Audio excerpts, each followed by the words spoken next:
Non, non, je voudrais que j'aimerais maintenant t'entendre et que tu nous montres des choses, parce que il me semble que c'est un contrepoint pour moi aussi, et il me semble aussi que tu tiens vraiment quelque chose, enfin ce que j'ai vu. Je pense que vraiment c'est courageux de tenir ici en Tunisie, et je pense que c'est important de voir, de comprendre un peu ta démarche, ton travail, ce que tu tiens dans le cinéma, qui est évidemment est autre chose, d'un autre point, et on doit t'entendre. Vas-y. Bonjour. Merci beaucoup pour cette invitation. Je suis tellement heureux d'être là, mais par contre, avec tout la clip, ça me fait il fait froid. Bon, je suis là pour présenter un petit peu de mon démarche. Et avec Rodolphe, on a beaucoup parlé aussi de mon parcours, du sujet en général. Et voilà, on se croise dans certains points de vue. Aujourd'hui, je vais passer un passage d'un documentaire que j'ai réalisé. Il s'appelle Boza. C'est un documentaire que j'ai réalisé en 2016. Et pourquoi ce documentaire? C'est un film qui raconte l'histoire des migrants subsahariens que j'ai suivi dans 3 lieux. Premièrement en Tunisie, deuxièmement au Maroc et troisièmement en Europe, dans une marche pacifique entre Strasbourg et Bruxelles pendant un mois. Alors pourquoi ce film? Parce qu'il y a avant le film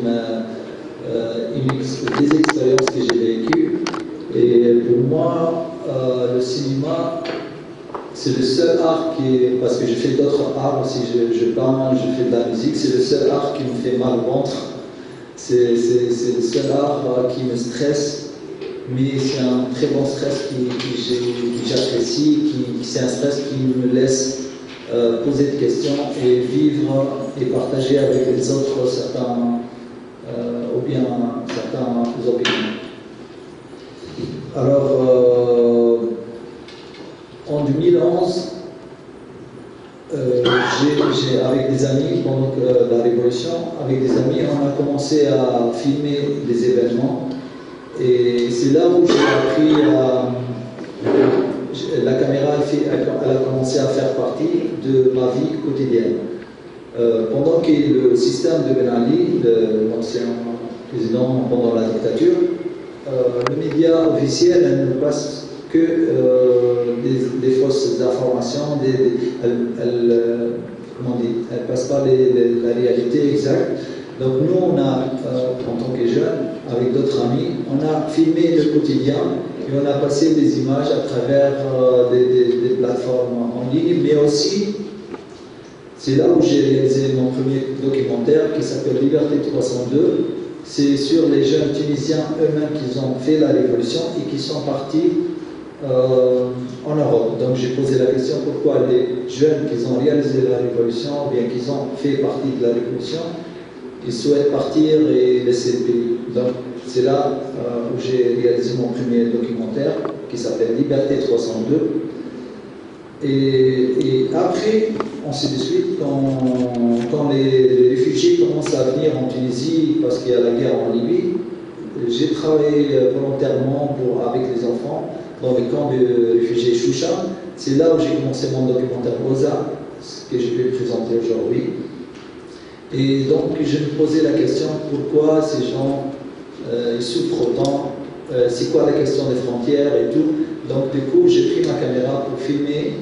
Et comme je disais tout à l'heure, la caméra et le cinéma, c'est la manière avec laquelle j'apprécie le monde.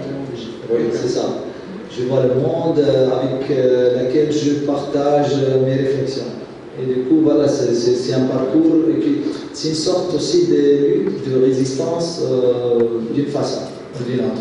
Voilà, donc j'ai filmé pendant 3 ans. Une fois en Tunisie, une fois au Maroc, une fois en Europe, donc avec mes propres moyens et avec une caméra. Bientôt, après, bien sûr, j'ai eu le soutien d'une association allemande qui soutient les réfugiés et les migrants. Et à la fin, comme je disais à Rodolphe, au début je ne savais pas faire la différence, je ne savais pas c'est quoi un film. J'entends parler, parce que bon, j'étais un cinéphile, j'étais dans l'FTCA, mais quand même, quand on parle d'un documentaire, il y a certains gens, des personnes qui disent non, ça c'est un reportage, ça c'est un film de cinéma, ça c'est un... Donc, tout ça, je ne voulais pas me poser la question dès le début, mais je voulais juste essayer. Pour moi, c'est faire d'abord un projet artistique, c'est d'abord essayer, et après, quand il y a des résultats, on peut passer pour une autre chose, quand on fait des réflexions. Donc, c'est d'une expérience à des réflexions, et après, ainsi de suite. Il y a d'autres expériences qui arrivent après, et c'est là où j'ai commencé à comprendre qu'est-ce que j'ai envie de réaliser. Voilà. Donc, si vous voulez, je passe un petit peu le passage, mais après, on discutera ensemble. Voilà. Voilà. C'est une manière de comprendre le monde. Et après, c'est pour partager avec les autres comme vous, et pour un débat, pour certains gens, pour informer les gens. Parce qu'une fois, moi, je me posais la question au début, je me dis comment je vais changer le monde à travers un documentaire. Parce que la question de l'immigration et des frontières, c'est très grand et vaste, c'est comme d'autres questions aussi, comme la révolution. Donc je me dis comment je vais changer le monde.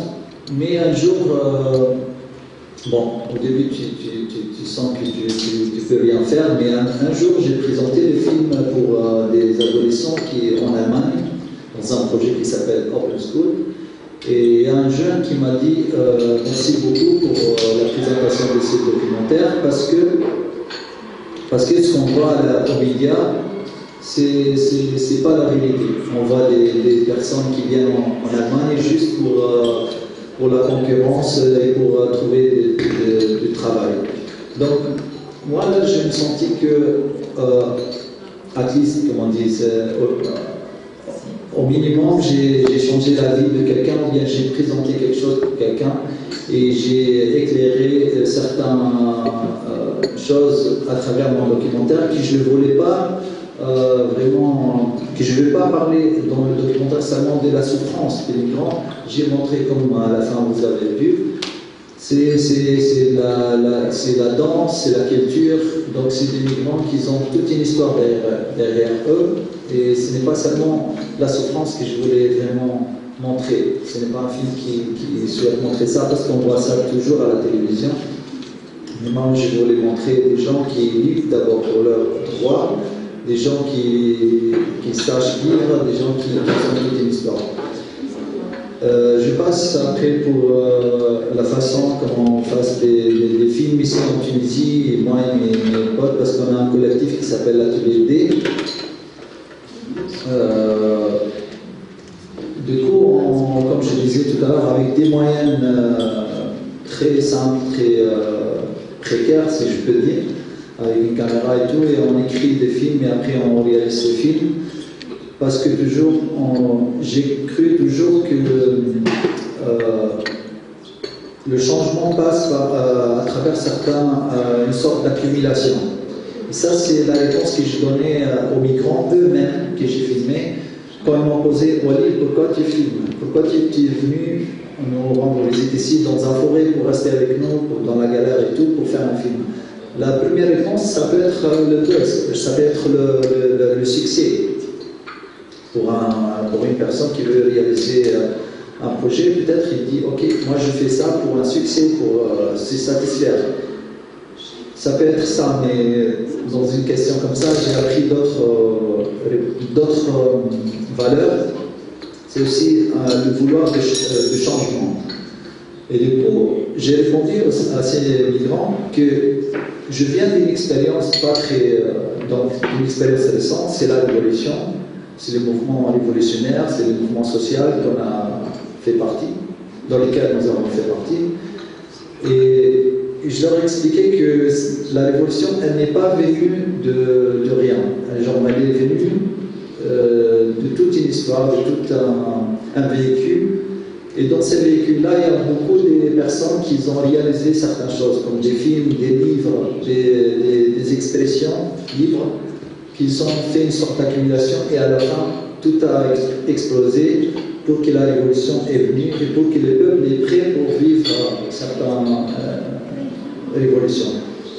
Donc c'est pour cela que les migrants eux-mêmes, ça ce que j'ai expliqué après, ils doivent comprendre l'importance de faire un film sur leur situation. Donc, comme vous voyez dans le film, par exemple, la caméra elle est invisible. Et je ne filme pas toujours que lorsqu'ils disent Walid, viens, filme ça, tu vois là comment je mange, tu vois là.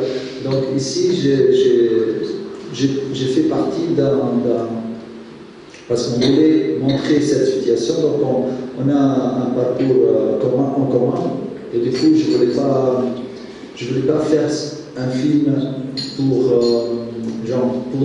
d'autres raisons, c'est seulement pour l'envie de changer. Voilà, c'était ça mon intention.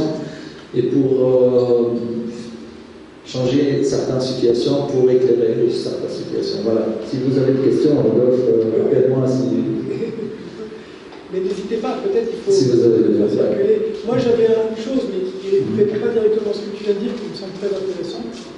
Mais sur cette histoire d'accumulation parce que ça répond un peu à ce qu'on cherche peut-être sur la question des points, c'est aussi la possibilité sur des petites choses qui paraissent anodines, qui s'accumulent et dont on est convaincu que déjà dans le présent ça change quelque chose et qu'elle a des conséquences, c'est ce que tu disais, on a de l'ambition. C'est petit mais c'est ambitieux. Et je sens ça dans ce que tu dis et dans ton travail. Et c'est pour ça que je pense qu'on peut se rapprocher. Juste une chose, c'est que quand je l'ai vu moi entièrement ce film, qui est très loin, et c'est ça qui est intéressant, très loin de ce que nous-mêmes nous réalisons, hein, donc dans les formes. Mais par exemple, ce qui m'a frappé, c'était la capacité, parce que là on voit évidemment l'extrême, mais les lieux le cinéma permet là aussi de rapprocher des espaces.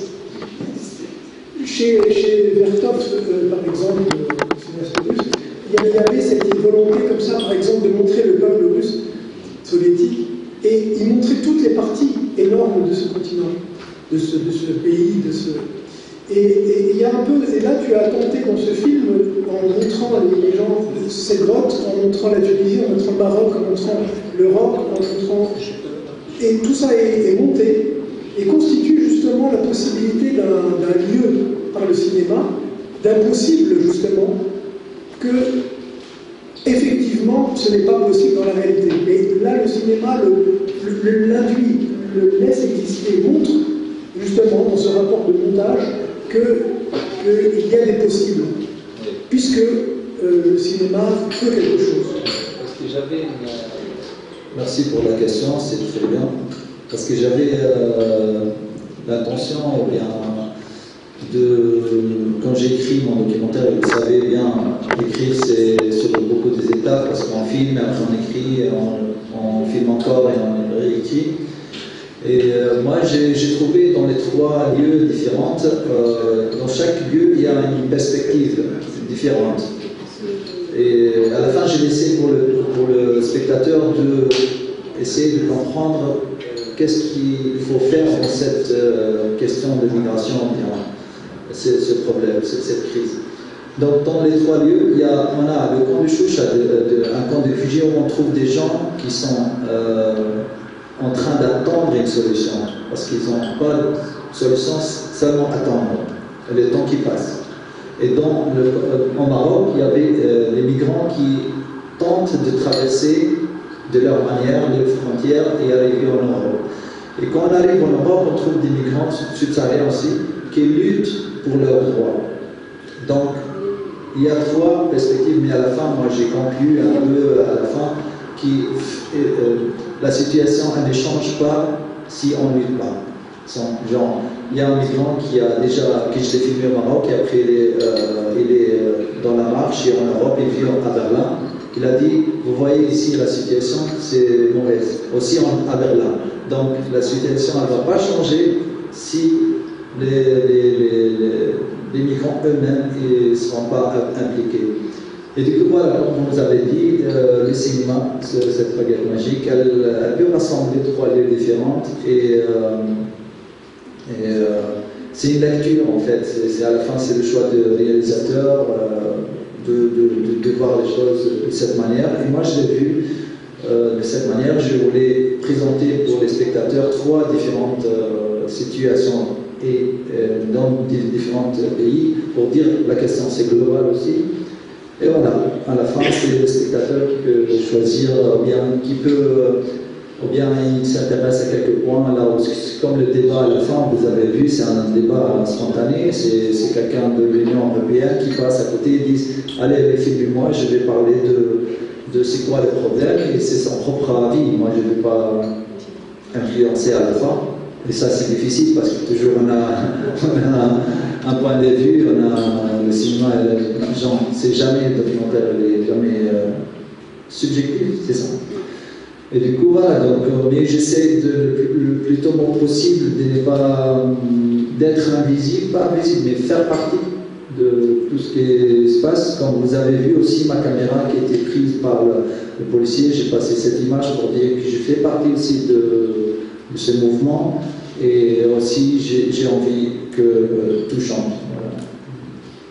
Est-ce que je peux poser une question?